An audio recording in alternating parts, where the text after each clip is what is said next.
I've been a fan of Gears of War since I was a kid. The original game was the first real video game I ever played outside of Nintendo and sports games, and Gears 3 is one of the games that I've put the most time into throughout my life.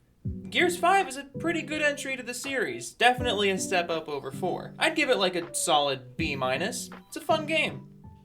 But y'all don't want to hear me say good things about a game, do you? Regardless of how much I enjoyed this game, I can't get over some of the terrible design decisions the Coalition made, as well as some other smaller things that just kind of irk me. So rather than doing a big hour-long review of the game where I basically say it's fun and one of the better shooters to come out this year, and the people talking about how the Metascore should be higher than 85 are idiots with too low of standards, I'm instead just going to do a nice, long, juicy video focusing on all the stuff that Gears 5 does wrong. After all, I've said it before that I think you can learn a lot more from a negative review than a positive one. Why suck a game's dick when I could just take the dick off and throw it somewhere else so the game can go take a jog and work off some of the fat? So let me make it very clear that if you want a positive review of Gears 5, this isn't it. I already said I think the game is pretty good, and if you have Game Pass, I definitely recommend trying it out. But the game isn't perfect. Despite me thinking Gears 5 is around a B-, it still has a ton of issues for me to whine about for people on the internet. So here it goes. These are all the things about Gears 5 that annoy me. Now, shall we begin? For starters, the marketing says this game has 5 modes. Well, one of those modes is the tutorial. That's not a mode. The options menu is not a mode, and neither is the tutorial. Just say 4 modes, that's plenty. And it's also honest. So the campaign is pretty different from most Gears games. Up to this point, Gears campaigns have been linear deals with somewhat large levels that encouraged exploration and treasure hunting, but the progression and combat was linear. Nothing wrong with that. This campaign has 4 acts as opposed to the normal 5 in a Gears game, but the trade-off for that is that Acts 2 and 3 are actually open world, while 1 and 4 are traditional linear levels. And ironically, Acts 2 and 3 are the worst parts of the campaign. I really don't know why they chose to do this. I can understand the desire to make Gears bigger and less linear, since linear games are kind of out of style now, but this system could have been implemented so much better. You spend so much time just driving around and going from place to place, and some of the places you go to actually take less time to complete than the time that it took to get there, which is annoying as hell, and it destroys the pacing of the main story. The side missions are also pretty pointless, and they're pretty much just there to justify the game being open world. They're not bad by any means, but they also don't serve any real purpose to the story. They're just there to offer upgrades to Jack. And speaking of Jack, let's talk about him. Gears 5 decided to take Jack, your drone companion throughout the whole series, and make him more integral to the gameplay. Honestly, this worked out pretty damn well.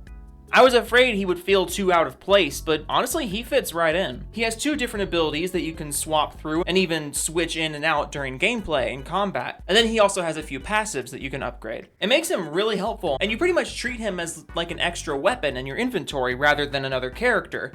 It's pretty cool. And also keep in mind that I went through the campaign by myself. You can actually have someone in co-op playing as Jack, and full disclosure, I don't know what that is exactly like, but I will say if you're playing by yourself, Jack is still really helpful and his AI is very well done. I think he fits right in with the gameplay. However, one huge problem with Jack is the fact that you're given access to all of the upgrades at once, right off the bat. There's no real progression system with the upgrades, meaning you can buy all the good stuff right at the beginning and completely break the game. There are 2 core abilities I'm mainly thinking of. There's one that decreases charge time for headshots, and one that decreases charge time for normal kills. And if you spend your points on those 2 right away, you pretty much win the game. While I do think a progression system here or a skill tree would have been too much of a grind for a linear game like this, there had to be some middle ground, because once I figured out that double time decrease combo and I was using stim, I was pretty much invincible. At the end of the day, I can respect the attempt to make the game bigger and to make certain aspects of it work really well overall. I just think the pacing and level design would have benefited from just doing a longer, traditional, linear Gears campaign. Perhaps doing something like COD 4, where you have 2 different stories going on at the same time and you jump between them, instead of shoving in this open world thing. Gears 5 also has a bit of a tone problem in the campaign. It has what Yahtzee Croshaw calls the Disney Star Wars problem. where seemingly every scene has to end on a joke or a gaffe, regardless of how serious what you just saw was. One good example of this is in the first act, when you go through an abandoned theater. And I do admit that as a former drama kid, I got a pretty good laugh out of this sequence. Let's stay quiet and try to get out of here. Oh,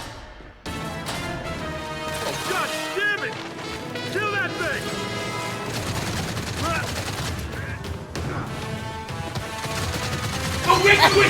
But then after this ridiculous and comical action sequence, it goes right back to citizens are being slaughtered en masse, go outside and save them now. I appreciate this game actually being funny as opposed to previous games that kind of had little to no levity, but the shift in tone was sometimes a little off-putting here. Okay, I'm gonna talk about something later in the campaign, but I'm gonna do my best not to spoil anything. At one point late into the campaign,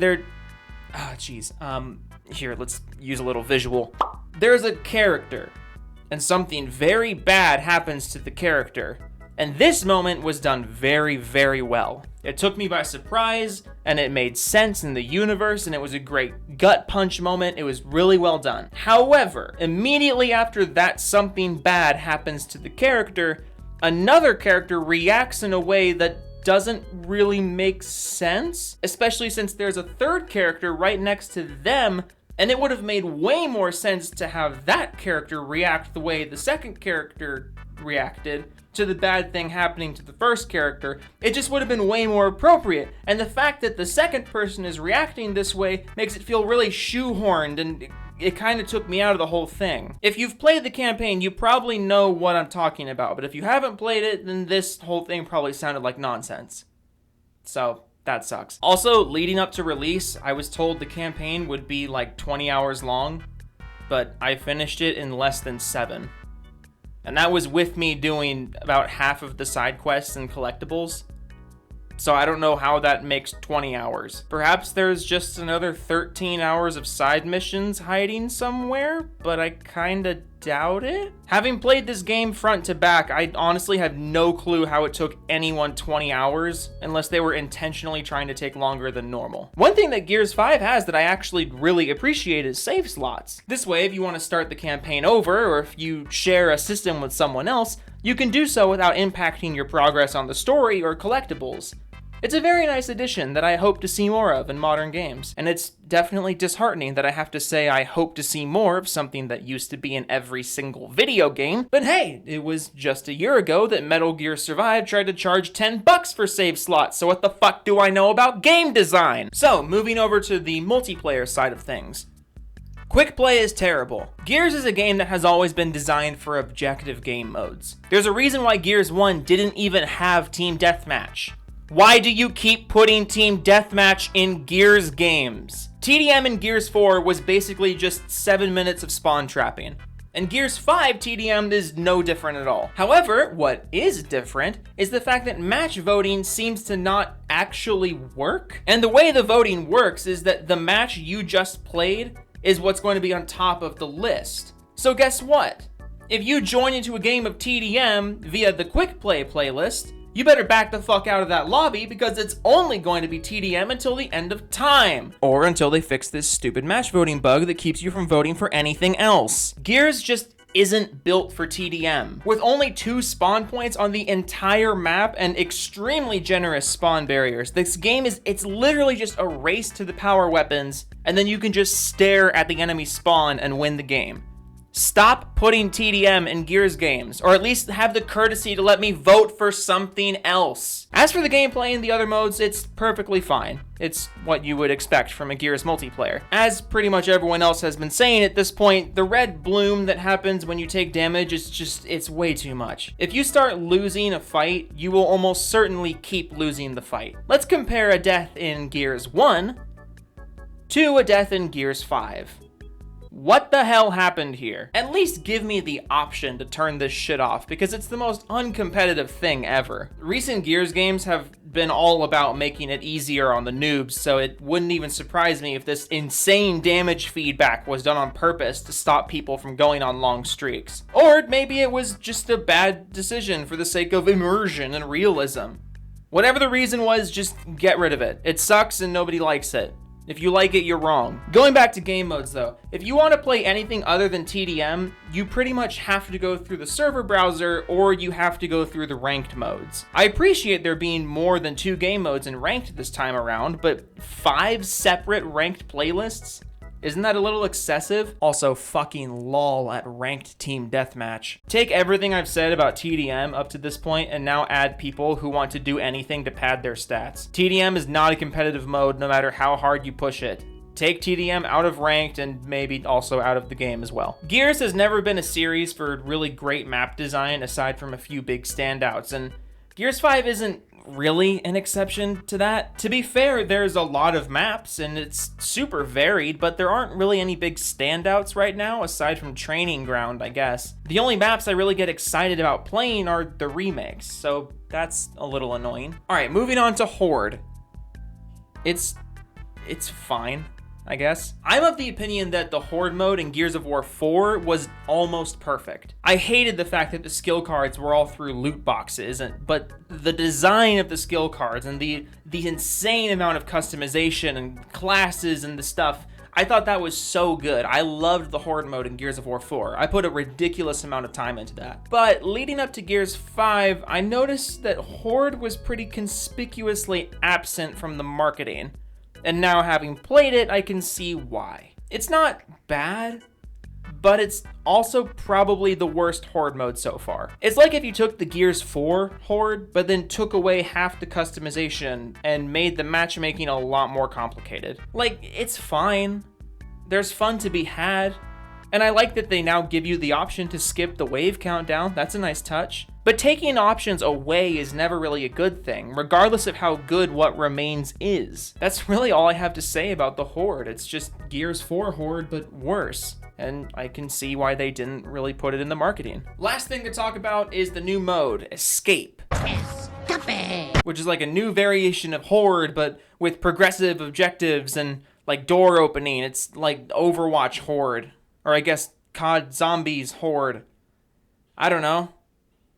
I don't like it. Escape is one of those things that I'd imagine would be really fun to play if you had a couple friends with you and you were all talking to each other, but when you're playing online where 90% of people aren't going to talk to you and it seems every match there's always one person running ahead and taking all the weapons and stuff, it's just not fun. Escape has the same problem that Horde does, actually, now that I think about it, where it seems like the ammo spawns are all around way too low. Horde, the low ammo thing isn't too much of a problem, but in Escape, it's a serious issue.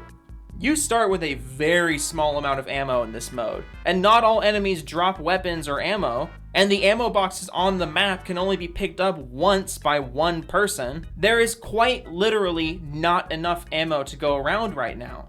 And I guess they did that on purpose, so that way you're always, picking up weapons from enemies and fighting with whatever you can find. And that has the potential to be fun if you have friends and people are communicating what they need and where things are, but that's a really specific kind of environment to play this game in, and it's something that not everyone's going to have all the time. In fact, most people are not going to have that most of the time. Escape is a fun mode in theory, but in order to make it really fun as intended, you need people playing it with you. If you're playing it by yourself with random teammates, it's just not fun. It seems like a lot of Gears 5 was designed specifically to be played with friends, which is great, and I love that. Especially since there's split screen for up to 3 people, that's fucking great. But for modes like Horde and Escape, it puts a serious damper on how much fun you can have with it on your own. Previous Gears games, I had no problem playing Horde by myself, or even just randomly pairing up with people online because communication wasn't really as necessary. But in Gears 5, I'm not playing Horde or Escape unless I have people in my party. It's just not fun because it's so specifically designed to be played with people who are communicating. And honestly, I respect that. I can really, really respect the commitment to that design. But as someone who primarily plays games either by myself or with 1, maximum 2 other people, I feel like the amount of fun that I can have with this game is limited a lot of the time, and that's kind of a bummer. So that's everything about Gears 5 that bothers me, and just as a closing statement, keep in mind that I do not think this is a bad game. Quite the opposite, really. I said at the beginning of this video that it's like a B- to me, and I'm definitely going to be playing it more. But I also think it's important to point out the negative aspects of things, even if we like them. I can talk for hours about aspects that I hate in games that I love. I definitely recommend Gears 5 if you like shooters, because while there is a lot about it that annoys me, the stuff in here that's good is really good, and it's enough to be worth a recommendation. But that's everything about Gears 5 that annoys me. So let me know in the comments if this is something you'd like me to turn into a series and do with other games, and I will see you all later.